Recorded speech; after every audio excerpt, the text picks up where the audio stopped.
Hala, nako, bunso, no? Sinabutahin ng grabe ang ginawa. So, ay nako, hindi po talaga to maiiwasan, no? Kahit saan, ano? Kaya palagi kong sinasabi, di mo mapiplease yung iilan, no? Normal lamang po yan. At ika nga nila, kapag maraming basher, malaki yung income. Pero, no, wala pong gaanong basher itong si Medit. Kung napapansin po ninyo.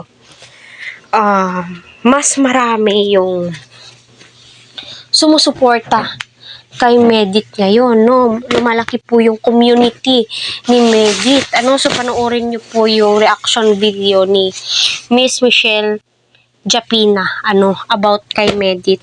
So nakakatuwa yung mga ganito. Siguro, nakitaan din po ni Miss Michelle Japina na itong dalagang to ay porsigido sa buhay, lahat gagawin para sa pamilya, no? Kahit nakakatapos nag-aral, ay syempre pupunta naman po ulit doon sa kanyang magulang, magtitinda ng leche flan. So, ganun ka madiskarte ang pamilyang ito, so which is nakakatuwa. So, sa mga nagsasabotahe naman po dyan, kay Medit, napakaraming fake account ang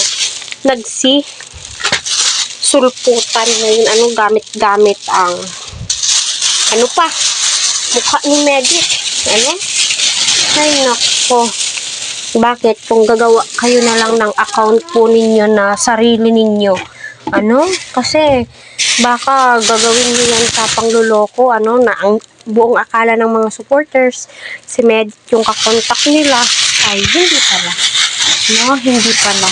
So, nakakalungkot na isipin na may gumagamit ng mga ganitong mga bagay-bagay para manlinlang, manloko ng mga supporters, so ay nako, mahuhuli din ho yan, so para sa akin, yan, sinasakyan na din po ang kasikatan ni Medit ngayon. Syempre, andyan yung malaking kitaan. So, normal lamang po yan para sa amin po na mga reactor. Basta good side lang, di po tayo magsalita ng hindi ka nais-nais sa ating kapwa kasi nakakatakot yung balik, di ba?